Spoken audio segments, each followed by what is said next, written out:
Bonjour et bienvenue sur Allo Finance pour faire un point à la mi-séance après le rebond initié de 1,35% en début de séance au lendemain de l'accord conclu in extremis aux États-Unis sur le relèvement du plafond de la dette américaine. La bourse de Paris reprend légèrement son souffle à la mi-journée.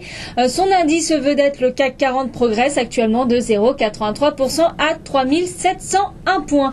Les mauvais indicateurs publiés dans la matinée révélant un ralentissement de l'activité manufacturière en juillet en zone euro et une hausse du taux de chômage en juin, toujours en zone euro, ont été de nature à ralentir la progression de la place parisienne. Du côté de l'actualité microéconomique, le rythme des publications revient progressivement au plancher des vaches avec Air Liquide, seule publication d'envergure au programme aujourd'hui.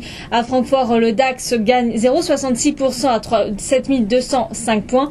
Tandis qu'à Londres, le FTSE s'octroie 1,35% à 5893 points. Sur le front de l'actualité des sociétés, Air Liquide grimpe de 2,03% à 97,90 € après la publication de solides comptes semestriels avec un résultat net en hausse à 750 millions d'euros au premier semestre 2011 contre 676 millions d'euros un an auparavant. Les valeurs financières tirent leur épingle du jeu après le dénouement favorable sur le plafond de la dette américaine. AXA bondit de 2,94% à 13,50 €, suivi de Natixis qui grimpe de 2,42% à 3,27 €, Crédit Agricole de 1,79% à 8,77 €, Société Générale de 1,47% à 35,24 € et pour finir BNP Paribas qui s'adjuge 0,90% à 45,87 €. LVMH et Schneider Electric, bien entourés, gagnent respectivement de 62% à 131,30 € et de 47% à 103,65 €. Par ailleurs,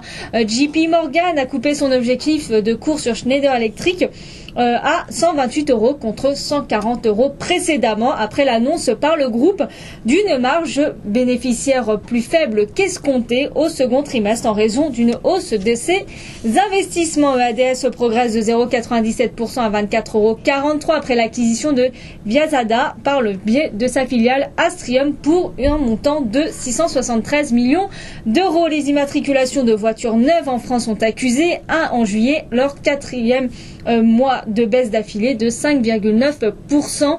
Les immatriculations de voitures particulières de Renault ont reculé de 12% par rapport à juillet 2010.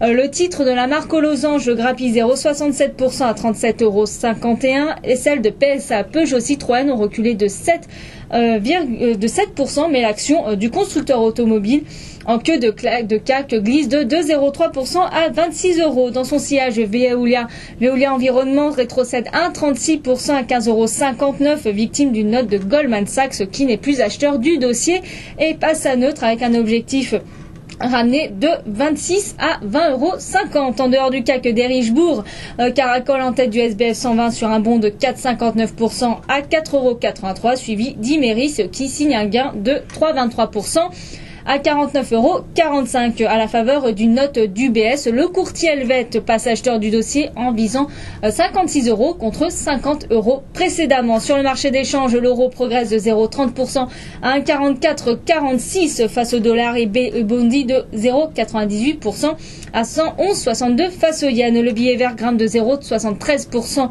à 77,27 face à la monnaie nippone après l'accord sur la dette américaine. Le baril de pétrole reprend des couleurs suite à la nouvelle avec un WTI qui bondit de 1,36% à 97,20 $ et un Brent qui flambe de 2% à 109,60 $. L'once d'or reste stable à 1613 $ l'once au premier fixing à Londres, les investisseurs retrouvant l'appétit pour le risque. Voilà ce qu'on peut dire à la mi-séance. À très bientôt sur Allo Finance.